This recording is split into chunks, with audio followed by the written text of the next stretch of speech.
Hey everybody, welcome to Rebootleggers. This is a comedy it's almost a comedy podcast about rebooting things like movies or sometimes books. I think we did a video game one time. We did a video game one I think it was a football one. I'm Scott Owen. I'm Frank Sarah. Rebecca is not with us today because her, and I quote, stomach sauce is bad. So we're joined by special guest James Flenniken. James, welcome to the studio. Hey, thanks for having me. I see you brought your own equipment into the studio. It's a pretty... Oh, yeah. No one's ever done that before, and I don't know how I should feel about that. I just have to make sure it sounds great. Right. I had so many cords wrapped around you just all the time. I see 3 different sets of headphones. Mm-hmm. It's a form of light bondage almost. Oh, okay. Yeah, that checks. So just like all the time, is this how you do, or just when you're recording? Just when I'm recording. That makes sense. Okay, cool. So James, I asked you because it is December and it's, that season, to bring us a Christmas movie that you wanted to reboot. What's the movie we're rebooting? I'm going to bring to you guys Scott Pilgrim versus the World, and I'm justifying that because there is snow. There is snow in it. And Frank, I wasn't going to say yes to this until James reminded me there is snow in Scott Pilgrim versus... There is snow. Yeah, any movie with snow is a Christmas movie. Right. Yeah. That's the law. I think that was Eisenhower that passed out. That checks out. Good old Ike, right after, so he finished World War II, and then he was like, you know what? We gotta talk about these snow movies. Did they have movies in World War II? They did. They did. They very much I've did. seen Captain America. As well as propaganda. They had movies for a little bit. Did they have talkies? Yeah. Yes. Okay. They even had animation. There was like a Donald Duck propaganda shit. Right. A lot of the racist Looney Tunes during that time. That's right. Okay. Mm-hmm. Well, good. So all of this factually checks out, and no one can prove us wrong. And that's what we're all about here on rebootleggers.net. Yeah. Couldn't get .com. Org. I tried to paying that good money for the .org. I tried to get .com, and the guy tried to sell it to me for $300, and I said, "Fuck you, buddy." I tried to get dinosaurs for a while, and they wanted like 7,000 to 12,000, and then I realized it was just dinosaurs.com. Sours like Sour Patch Kids, like a sour gummy. Like my idea was to just make dinosaur-shaped sour candies, and then really sell good. it on Dinosaurs. But then I realized, fuck, that's dinosaur. That's just how you spell dinosaur. Mm-hmm. No, it's not. Sour is spelled S-A-U-R. Oh, fuck. Gotta check Google domains. Sour is S-O-U-R. You might be able to do this. But so while James I been misspelling? It's possible. While James is looking for his next career opportunity, Frank, so I guess, James, we're rebooting the movie, right? Because Scott Pilgrim is also a series of graphic novels.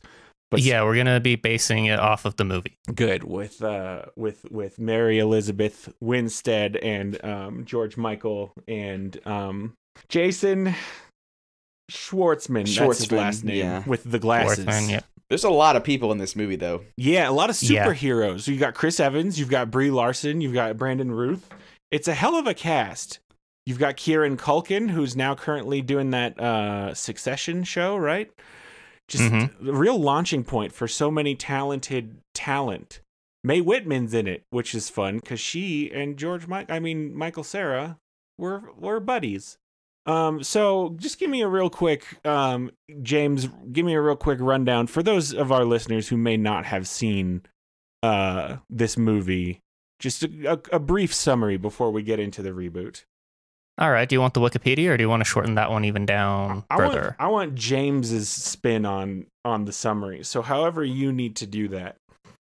All right. So a 22-year-old predator starts dating a 17-year-old high school girl. I think he's 24. And introduces her to... Huh? I think he's 24. Or no, maybe he's 22. He's 22. You're right. Okay. Go on. Like that makes it not as bad, but still predator. Still predator.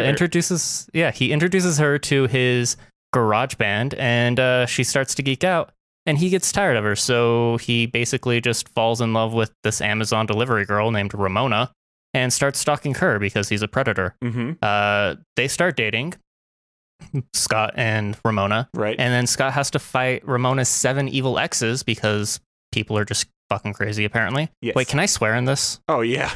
Please, Oh, please good. do. Fuck, It makes good. us feel weird when the guest doesn't swear. It does make me feel weird. Gotcha. So Scott has to fight her 7 evil exes. The first one is at Battle of the Bands. The second one is actually Captain America. Yeah. And then so on and so forth until he fights Gideon.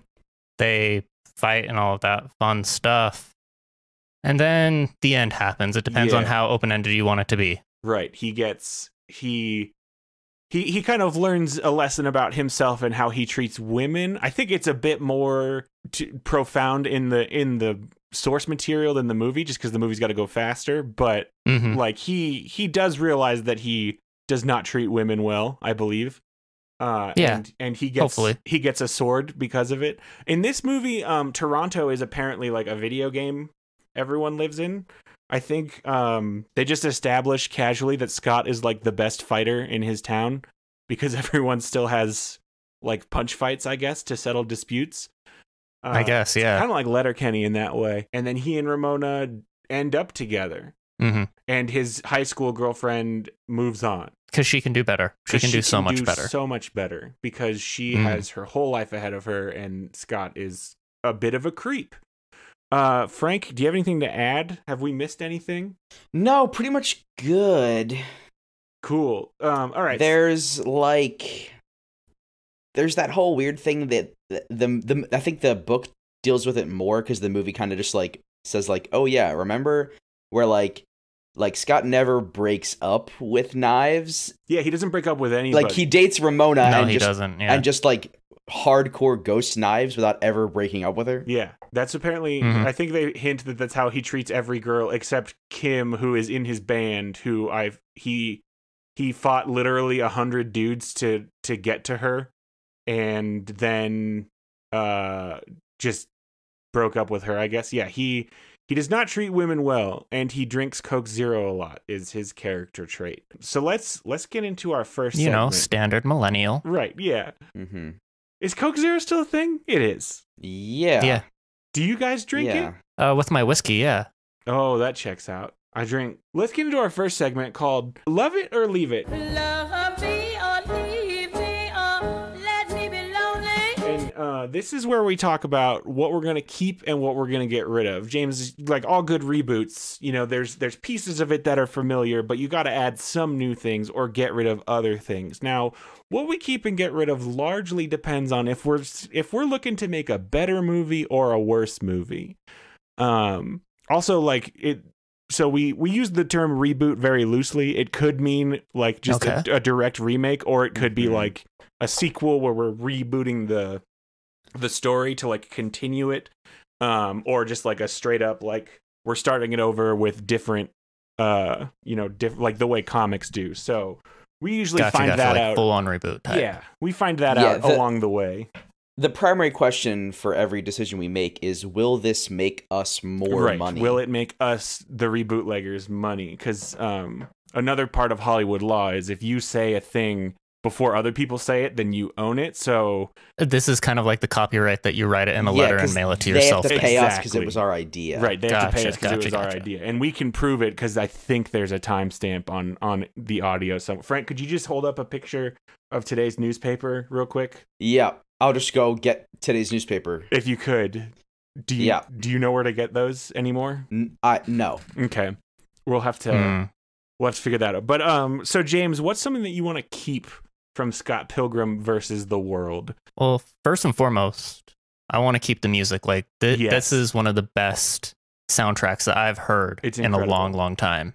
It's one of the better ones. It's very good. Okay, we're keeping music. Do we want music? Because music is like not just the soundtrack, but like the actual just music is I don't know that it's, I guess it's part of the story. Like the whole thing is their band is trying to make it big while Scott is dealing with all this ex-girlfriend or evil ex's stuff.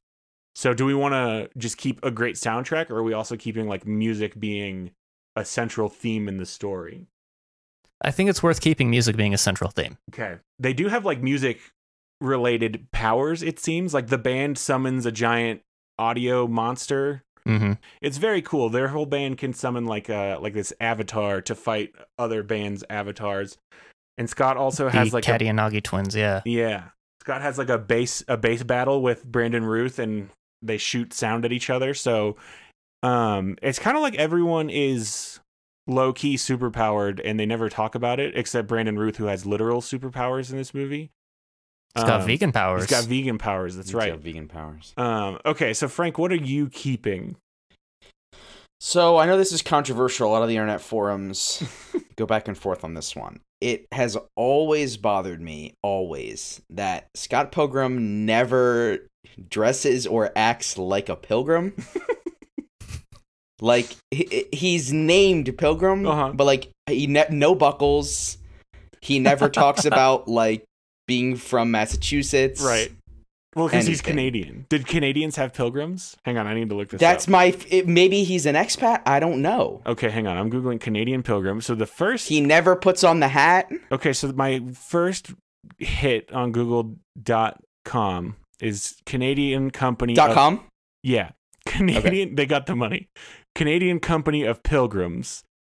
It's a non-denominational... Oh, Santiago.ca. Yeah. The St. James. This is all coming together. So they are a non-denominational volunteer-run association that supports Canadians planning the pilgrimage to Santiago de Compostela, Spain. I don't know if that's what we're talking about, though. Were there pilgrims to Canada? I mean, they had to be. They had to come from somewhere. Somebody said, like... What makes you a pilgrim? Just leave. That's what I think the question I would ask is, what makes a pilgrim? What makes a pilgrim? So, Frank, you're saying it's buckles and that hat? I mean, that was true in the 1600s, right? But maybe not now. But you're specifically saying so you want to change the what pilgrim means, but it sounded like you want more buckles. They never talk about how he's a pilgrim. It sounded like you want more buckles, though, is what I was... I'm never going to say no to more buckles. He at very least needs a buckle on his hat. Yeah, right. Just buckles on buckles. We can put a buckle on, like, a baseball hat. Or... Yeah. Because it's modern. What if he's just got a buckle on every article of clothing somewhere? Right. That's fine. Okay. He still wears sweatbands, but, like, has buckles on those. Mm-hmm. Yes. Oh, my gosh. Mm-hmm. So yes. I just want to nod to this well that has been completely untapped, that he is a pilgrim. He is a pilgrim. Okay. Maybe he eats, like, a lot of corn. Oh yeah, they did that. And they did some. I think they did some light genocide. Do we need to include that? I mean, if we're gonna modernize, so that we're gonna take that away. That's something we'll leave out. That's something we'll leave out. The light genocide can just be with the X's. Okay. Like, he truly defeats the X's. Right. He does kill them. It seems he punches them so hard they turn into coins, which seems like death. Because I don't think they ever come back. There's no regeneration from that? Like, you don't stack all the points back up into a person? In the story, Scott gets a 1-up and dies. Right, and it then seems gets like if they had a 1-up, they could have come back, but they did not have that extra man. Okay. So yeah, Scott's doing some murders, which is, that's the cinema for you. So for our reboot, I want to keep people pulling weapons out of places that just don't normally fit weapons. So Ramona has like a tiny little shoulder bag that she pulls an enormous hammer out of and wields it with ease. And I'm super into that shit. Just like weapons that should be unwieldy in real life. So you want to keep the cartoon hammer space. I want to keep cartoon hammer space. Oh, well, now that you mentioned hammer space, so Ramona has this power that she can open like subspace doors and travel very quickly from different places. And there's like even one, like they apparently go through people's heads, and she goes through one that goes through Scott's dreams a lot, which is how he even learns about her. So do we want to keep like dimensional travel as well? Yeah, I'd say yes on that. It seems rad. Yeah. Okay, maybe they're pulling their weapons out of the subspace. Okay, do we want to get rid of anything from the original? Are we getting rid of Scott being a creep, or are we keeping that?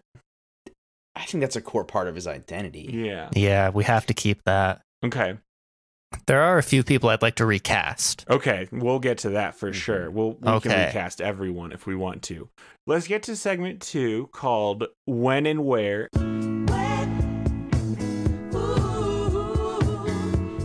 And this this is where we establish our setting and genre. So original film is Toronto, modern day, which I think was like 2011, 2012 when it came out. So we can keep it modern, or, I mean, Frank, you mentioned Pilgrims. Do you want to put him in Pilgrim times?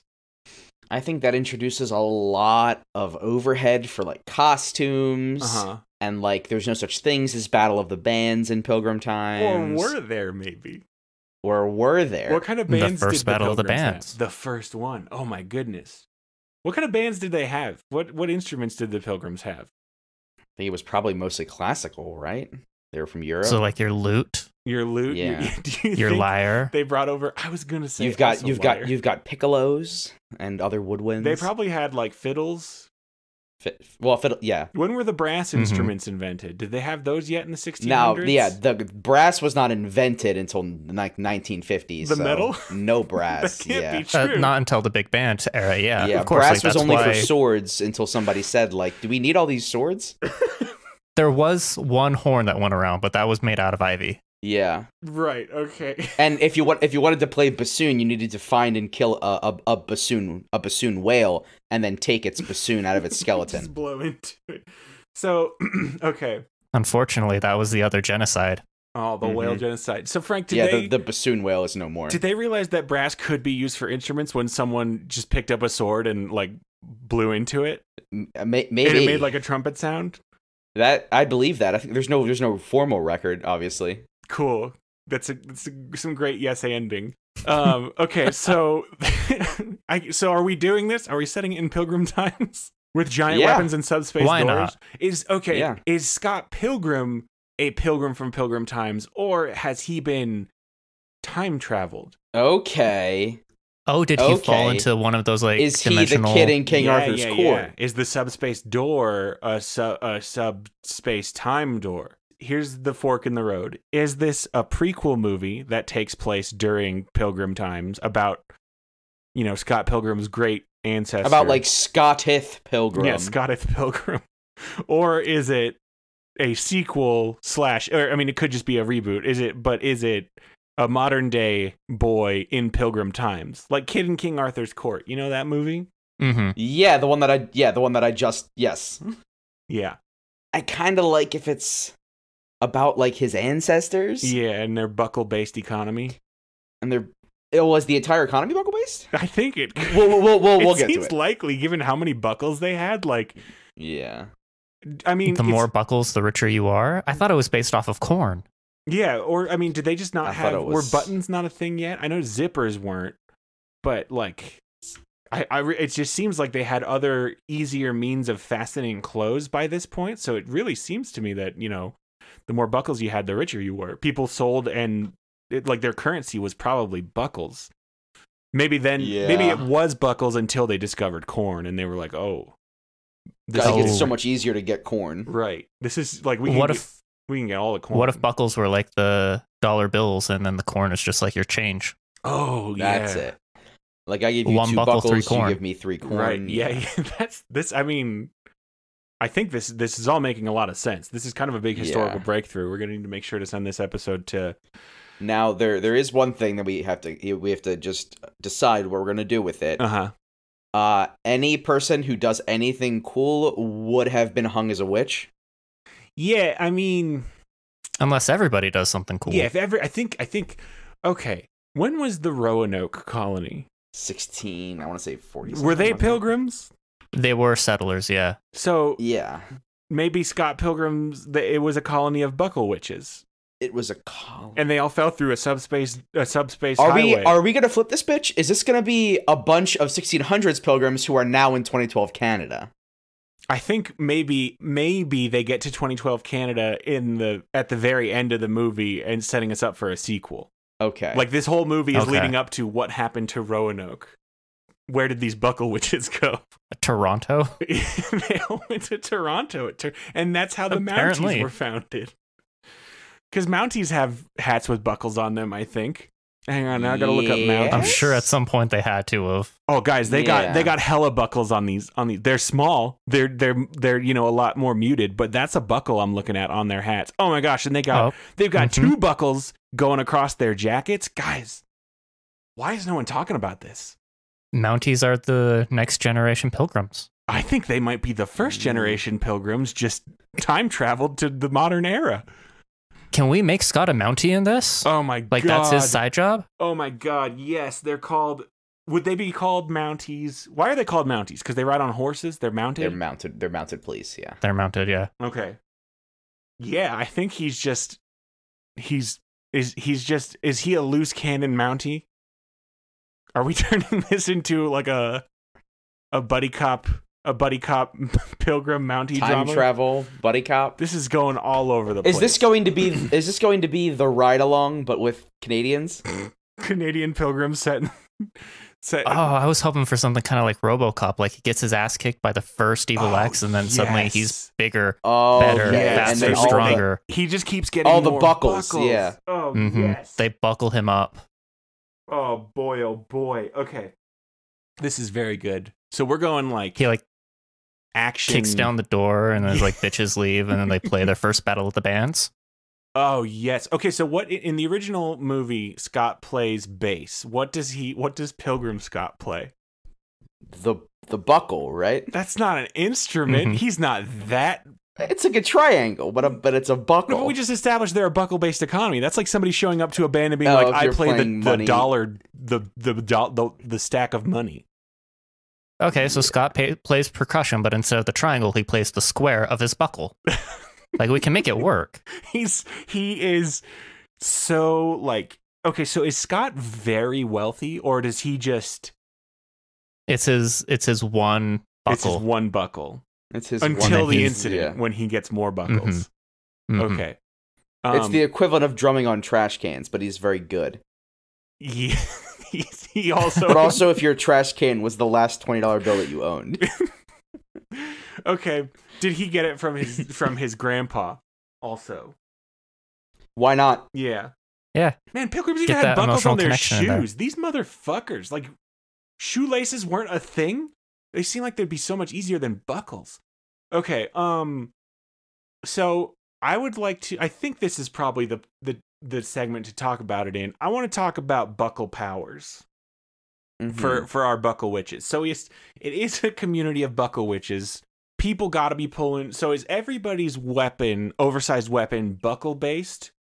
Just everybody's power related to buckles? I don't know if their actual weapon is buckle based. Right. Okay. But I imagine buckles are always incorporated. So one of the evil exes, her Mae Whitman, her thing is she's like a ninja, and she does have one of those like belts that's also like a whip with blades on it. It's like a chain whip or something. Yeah. Like Ivy from Soul Calibur. Exactly. So maybe at least one person's got a buckle, like a belt, but it's buckles like that. Buckles all the way up? Yeah, buckles all the way up. It's all buckles. I'm thinking maybe too, you know how in who's the guy in My Hero Academia, that guy who's got like the what's his name? Frank, the teacher with the glasses. I mean, not the glasses. His eyes turn red, and he's got like the ropes. Eraserhead? Eraserhead, that's the one. Yes. And he like, so very accessible. I feel like every anime has a character who can shoot, like it might be a mummy where they shoot their reps and they can like, you know, their length of... Okay, no, I got you now, yeah. Every anime does have a mummy that shoots ropes, yeah. Yeah. Basically, someone's got a lot of Dragon Ball Z, yeah, everyone. That's how you know it's an anime. Yeah. So it's usually not until around the 5th or 6th episode when they bust that out. So when Naruto busted that out in like the 7th episode, that was super surprising. There's got to be somebody in every anime who controls lengths of cloth that can bind and trap others, and in this one, it's a belt power. So that's one of the evil X's has this belt power. That's what I'm getting at, and it took me a really long time to get there, and I'm sorry, but that's now. Is Ramona also from the 1600s or just Scott? Because then all the X's would have to be... That's right. I would like to keep that Ramona is the only one who can access the subspace doors, I think. Yeah. So maybe the subspace doors lets her travel like among time. Yeah, maybe. And that way her evil X's can be pulled from any time point. Any time period. Each one's from a different time There point. we go. Oh, That's very good. Okay. There we go. This is suddenly Bill and Ted's with fighting, and fuck that's what I'm yes. here for. Fuck yes. Okay. So where's Ramona's home time? Is she a pilgrim also, or is she from somewhere else and hiding out as a pilgrim from her exes, maybe? Let's make her from the near future of 2020. Okay. She's from our future, and she's okay.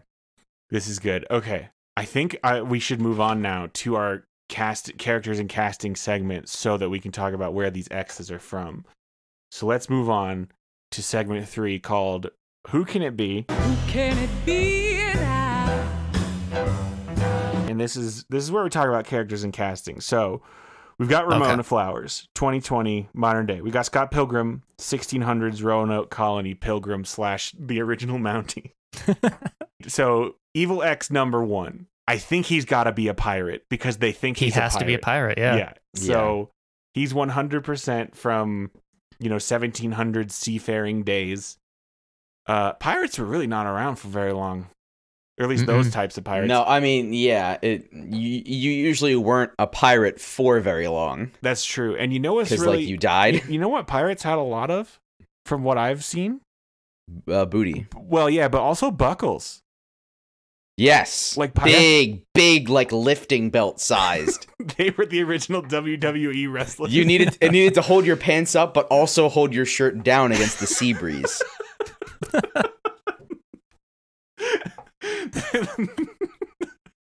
That's just called tucking in your shirt.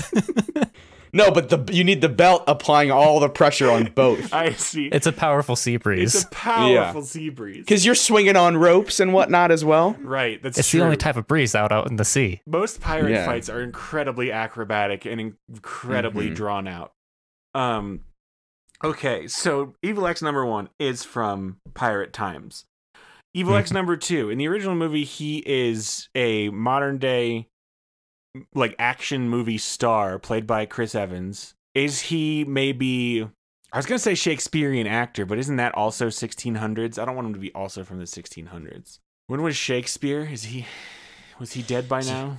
Oh, he was dead by now, I believe. He was 15 hundos. What if he was like the very first performing caveman that was frozen in the ice? Fuck yes. Let's bring in some Captain America with this. Yes, he was frozen in the... Okay, so Frozen in the ice. did he... And every time anyone says like about being frozen in the ice, they look right at the camera and wink just in case you didn't get it. And maybe somebody says like, I understood that reference, and it's like a double. Yeah. It's a double. Yeah. Yeah.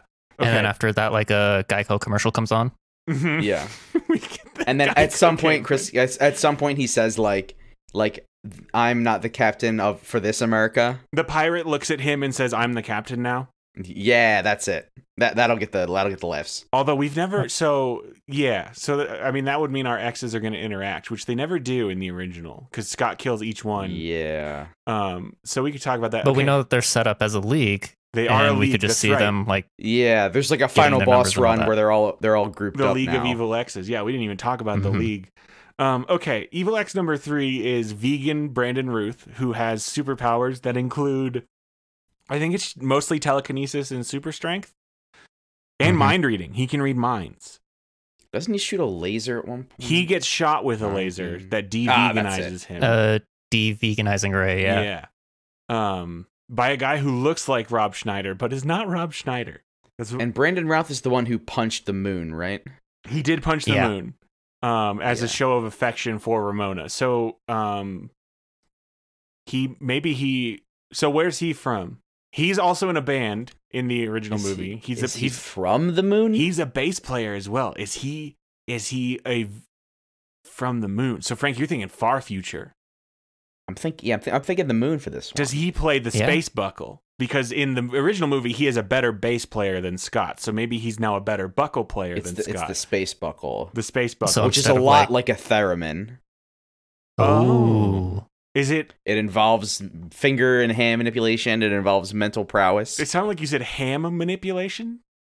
So it's a pig-based instrument that produces a buckle-like sound via... Or a theremin-like sound. Is it a laser buckle or a space buckle? This is very important. Now, I was imagining that a space buckle was a laser buckle. Right. I'm just wondering, like, what do they call it? We call it space Could the buckle, but space it's Oh, buckle clearly like have is a it laser? gauche to call it a space buckle when you're already in space? Is what? Yeah, that's what I'm saying. Like Yeah, they probably just call it the buckle. the buckle. Yeah, he plays the buckle. So do we maybe? So do we learn then that Scott has? So in this universe, is just playing the buckle a thing now because Scott played it, or like is he the original buckle player? Is he the original? Oh no, a there lot were of other things? great buckle players well before him. Yeah. Okay, good. I just Yeah. didn't want to Forrest Gump this and have Scott be responsible for all of human history. Okay. We did so Evil X number 4 is a girl Evil X, which is played for a bit of a laugh. Do we want to have Mhm. I think we could do like multiple girl Evil X's if we want. Is Ramona even still a woman in our reboot we can talk about? I think she identifies as one. That's fair. So who is Evil X number 4? Are we gonna be feudal Japan ninja? Since she is a ninja in the original. And still has the magic belt power, right? Well, yeah, of course. Okay. Okay. Or do we not, like, what are you guys thinking? What time period should she be from? Man, we just used a guy from the future. I was gonna say maybe she's like a cyber ninja from the future, but we can't just do everybody from the future. That would be absurd. I do like the idea of like original ninja. Yeah, like OG With buckle powers. With buckle powers, not shurikens. Mhm. Buckles.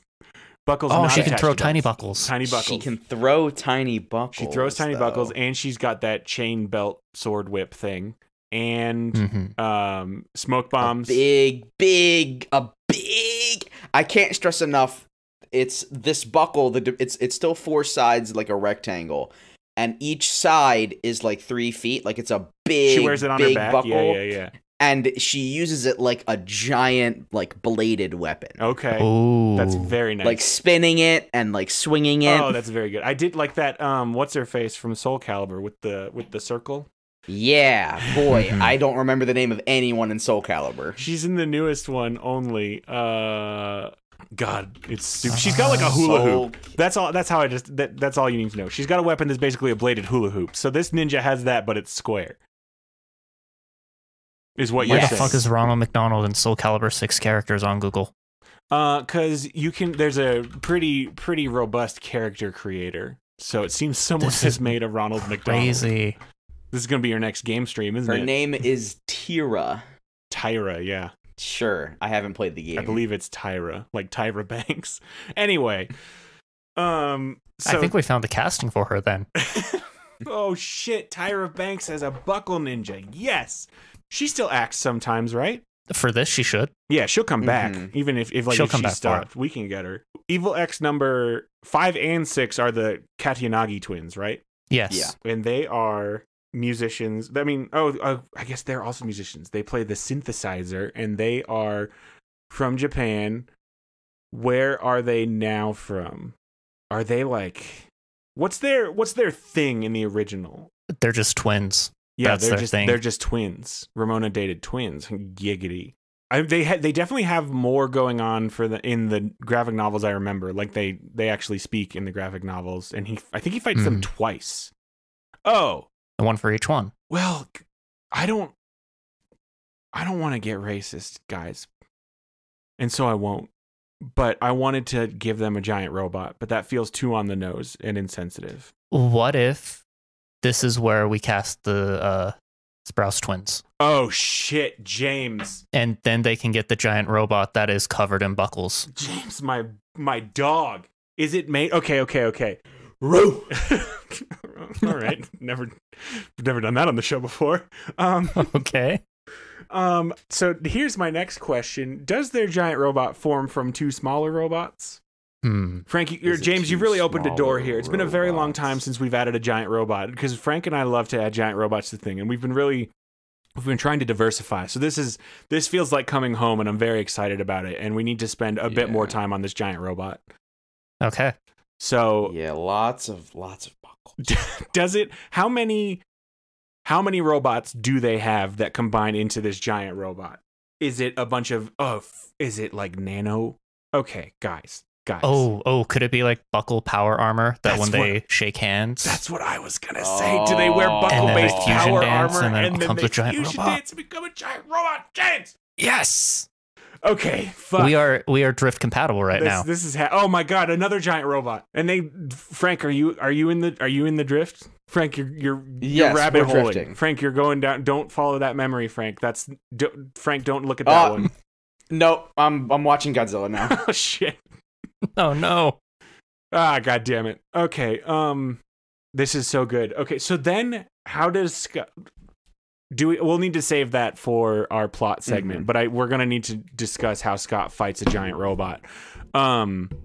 That's okay. So I'll give you a hint. no. It involves buckles. Okay, yeah. Okay, then number 7. Oh wait, we haven't cast any of our other X's. We cast Tyra Banks. Who's Pirate X? Who's Pirate an actor? X Jeffrey Rush. Oh fuck yes, she. Okay, so here's the question: did she date him when he was old man Jeffrey Rush, or did she date him when he was young and he is now old when we know him? Young and now old. Okay. Number 2. What did we say he's from? He's the actor. He's a caveman. Oh right, the caveman. caveman. Who's playing our caveman actor? one of the caveman Geico guys. Do we just get the caveman Geico guy? And then we can do the Geico commercial. Oh, get that sponsorship. Yeah, I get that back. Okay, that's fine. That's what he's filming on set. He's filming the other Geico commercials. Oh shit! Yes. Okay. We revealed that Geico actually has time travel powers, and they were filming. And then there's a point where he looks right into the camera and he says, "Hello. You know, the Caveman TV show was actually kind of good. You guys didn't give it a shot, Yeah. and it got canceled." America really slept on that." Okay, excellent. Okay, Evil X number 3, Space Buckler. Who is he played by? Who can play person from the future who plays instruments very well? We want somebody who has I want to cast like a David Bowie type for this. Someone who can play like I want somebody who is the human incarnation of like neon lights. A Technicolor Fae, yes. Yes. Okay, someone who looks like a neon laser elf. Yes. Okay. Yes. Okay. We might have to make our own. It'll be a CG character. Oh, fucking A. Okay, we're gonna have to get. We could wink to that too and have in the world, like in the future, people are CG. So it's just Ready Player One. Can we have this one like do the motion capture of Tilda Swinton though? Oh, there she it is. does look like a neon laser elf. Mm-hmm. All right, yeah, we got Tilda in there. And they can For be, motion capture. Sure. Oh, just for motion capture, Yeah. not for and voice. and then we need a voice. So, Okay. Are we also capturing her face? I mean, we have the technology. Yeah. I'm just wondering, does it look like Tilda Swinton? So here's what, like, is it played by Tilda Swinton, or is she just doing motion capture and it's a separate voice? Oh, could we do archives of David Bowie voice? Oh shit, yeah. Can we bring David Bowie in? Yeah, I mean, we Yeah. have that soul capturing And technology. and he only speaks in like song lyrics. Yeah. A lot of he like just always refers to Scott as Major Tom. It's like, that's not my name. That's very good. Okay, and I think I'm a pilgrim, not a major. I was gonna say too, because of just maybe this is a non-binary X, because of just how, you know, a neon laser elf to me feels like they would identify as a them instead of a he or a she. Does this matter? Oh, for sure. Okay. So we don't understand how they would identify because they're kind of like the Trafalgarians or whatever. Sure. The who. So our understanding is as they. I think he probably refers. I think they refer to themselves as a trisexual. Oh. Okay. Okay. All right. And at no point does anyone explain that. Right. Okay. So then, Evil X number 4 is Tyra Banks playing a feudal Japan ninja. 5 and 6 are the Sprouse twins, who are buckle exosuit. Buckle Cyber Warriors. Oh, that's so good. Okay, Evil X number 7, Gideon Graves. The big one. He founded the League, final boss. In the original movie, he's just like he's a like a tech bro, right? Except he founds clubs instead of like technology companies. He also owns And like he uses the mind control. studio. He owns the recording studio. The recording studio, right? Yeah. Mm-hmm. So he's like the head of. So who's he now? What's our equivalent? Oh, I feel like he's got to be some sort of business person, and we can like destroy capitalism while we fight evil X's. Maybe he's just a CEO. Yeah, he's got to be a CEO of something. So what's his? What are his? He's a CEO of Buckle Industries, the number one buckle producer of the world. He makes the he cranks those prices for those buckles. Mm-hmm. Does he? Okay, so he's got what's his fighting style in this? Oh, he dictates everybody else. So he always has a desk in front of him at all times, no matter if he's sitting or standing, floating in the air. Oh, so this is a good transference because in the original it was mind control. You could mind control people with chips. He just pays people. He just throws money at them. It's just money. He just pays. His powers. He knows how many buckles to get you to do what he wants you to do. That's it. Okay, so buckles are still currency where he's from. So is he from Pilgrim Times then? No, he's from super future, where buckles have come back around. Buckles have come back around. It's all come back. So there's been at least one apocalypse in between us and him, and society has completely rebuilt itself by the time we got to him. Okay, and it's a buckle-based economy once more. Okay, who plays Gideon Graves? Bill Murray. Okay, I'm into it. Are we going to Marvel movie him down a couple years? No, he's current Bill Murray. He's good. He's current Bill Murray. Okay. Now we need the big two. Who is playing Scott and who is playing Ramona? Also, we've fully forgotten about knives in the entire plot. It's okay. Scott did too. Oh! Boom! Oh, Frank did the thing where he shot your joke out of the air, which means it was a very good joke, I learned. Oh, good. It's a very good joke. Okay, so who's playing Scott? Who is our modern day Michael Cera? Besides Michael Cera. Besides Michael Cera. And I will not accept Jesse Eisenberg. No, no, that would not even be a suggestion. Well, people used to get them confused before. Just because they had curly hair, but like, no matter how, this is not against Jesse Eisenberg. Like, Michael Cera is a very believable, like, awkward teenager. Yeah. And every role that Jesse Eisenberg has played, you can tell that, like, behind those eyes, he thinks he's better than you. You just can't get rid of that. I think he can't play anyone meek. I think they looked more similar, but Michael Cera has become more and more of a bird person as he has aged. And so they're more discernible now. But so we just need to bird people. I was going to first suggest Andy Samberg, but a bird person also works. Oh, Andy Samberg could be a very fun Scott Pilgrim, which means he is. And we could say he's 22 still, because in the Pilgrim times, I'm sure people aged a bit rougher. You aged hard, yeah. That said, Andy Samberg is 40 and looks not 40. People that look like birds. 1 second. Okay. Mr. Bean. Okay. Oh, Rowan Atkinson, yeah. A little bit, yeah. Who else, Frank? Google is really not helping me. I'm now getting Photoshop pictures of people that There's no listicle. Like there's no listicle of top 10 actors who look like birds. Here we go. 6 actors who look like birds. There we go. It is trying to get me to play a slideshow. I'm gonna need you to suffer through the slideshow for this.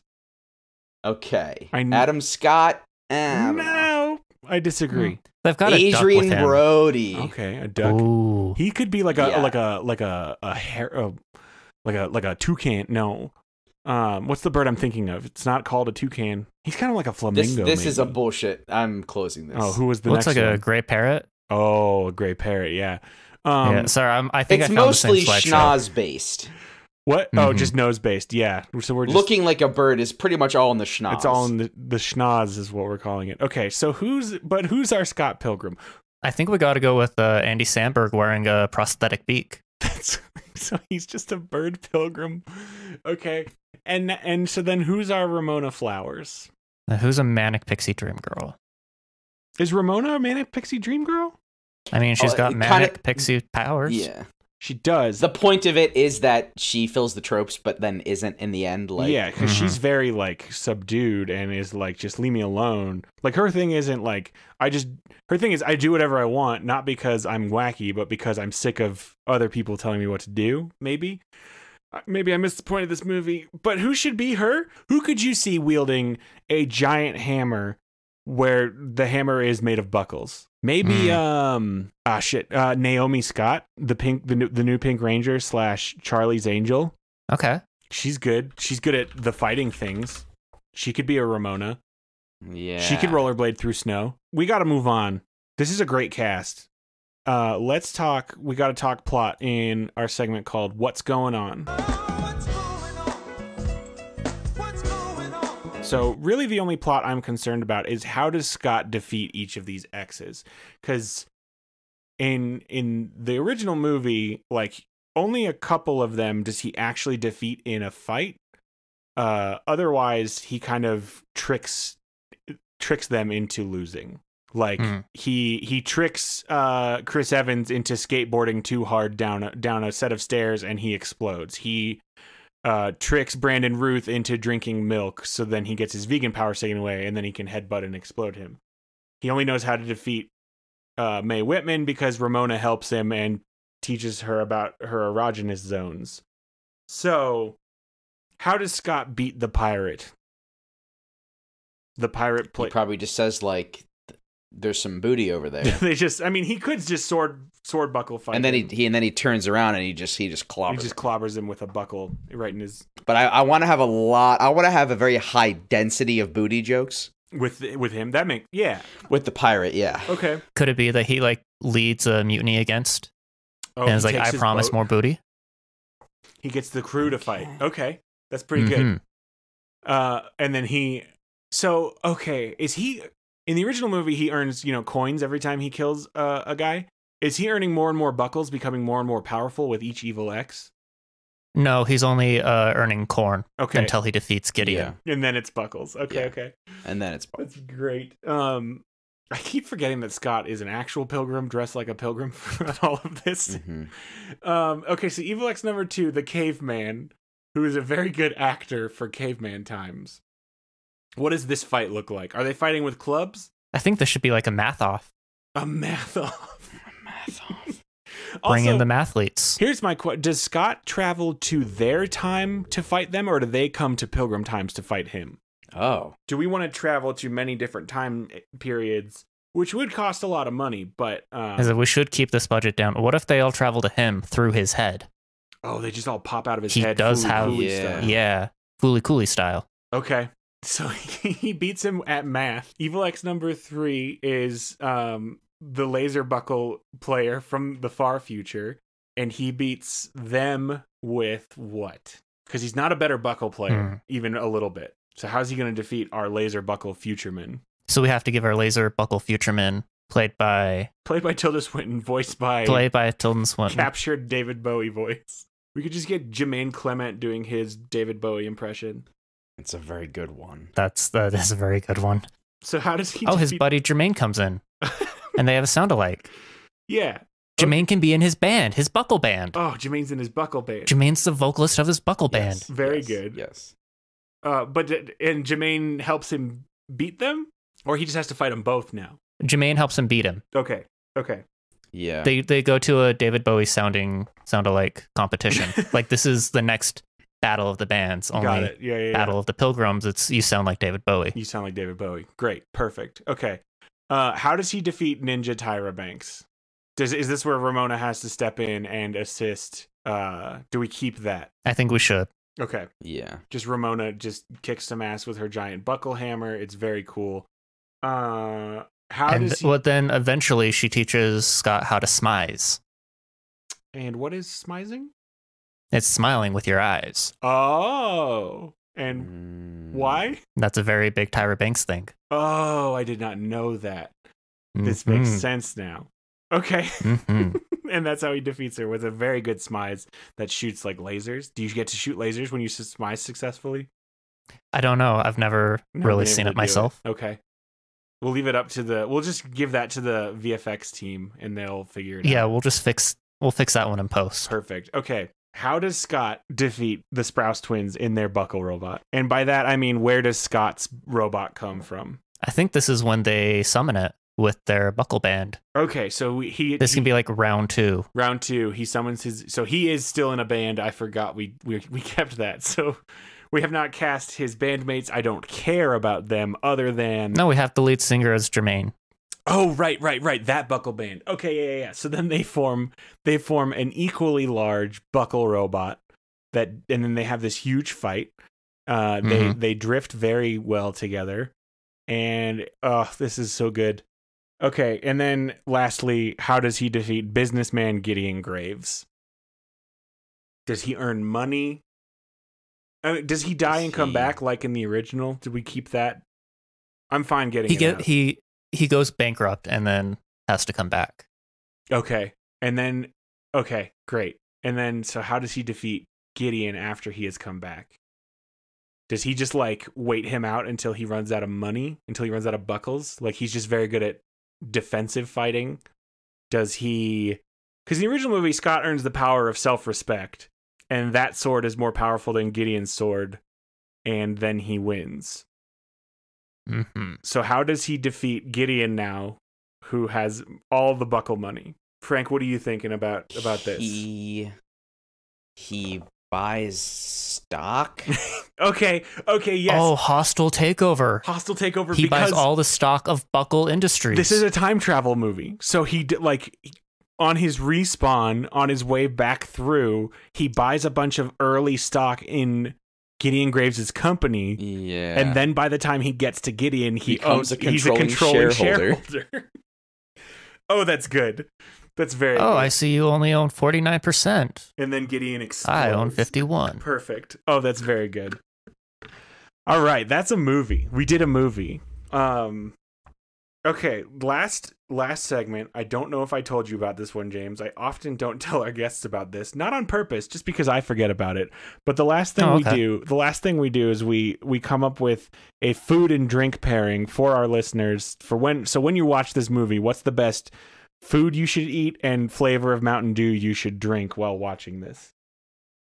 Oh, you're throwing a wrench in my plan with the flavor of Mountain Dew. Yeah. Is this Mountain Dew sweetened with actual sugar or whichever like you corn want? Syrup? It just has to be Mountain Dew based. You can create a new beverage as long as there's Mountain Dew in it. Fine, then I'm bringing corn all the way back in. It's going to be a whiskey with Mountain Dew and popcorn. Just corn. Oh, yeah. That's very good. This is a good reboot. And we didn't make it to. And then also, Santa shows up at the end because it is a Christmas movie. It is a Christmas movie, yeah. We've learned that the true meaning of Christmas is capitalism. Is owning controlling shares in companies. Guys, you know what I seen Santa wearing? A buckle. A buckle. I seen it. Illuminati confirmed. That dude's got a buckle. All right, that's going to do it for us. Thank you, listeners, so much for listening. We love you so much. If you like the show, please give us a good rating and review on Apple Podcasts and tell all your friends about the show. James, thank you so much for joining. I hope you had a good time. I know I did. I had a great time. Thank you for having me. James, where can our listeners find you and what you do? People can find me on the internet at Evil Superpowers. Just type that in. It'll pull up some social media stuff on the tweets, on the Instagrams, on anything. Yeah, Evil Superpowers. You do some twitching, I understand. I try to, but I get frustrated with it. Mm-hmm. Understandable. Yeah. We've had some run-ins. I start twitching when I have too much coffee. Okay, boomer. We've Frank and I have attempted some twitching and it never works. Rebecca was there and we just never do it right. Rebecca was there both times that it failed. Anyway, so until next time, I'm Scott Owen. I'm Frank Serra. And James, And I'm James Flenniken. Oh shit, look at that. James hopping in. I'm not even mad. James, we always leave the listeners with a password to get into the next episode. So if you could please provide our password. Buckles and corn. Buckles and corn. That's a very good password.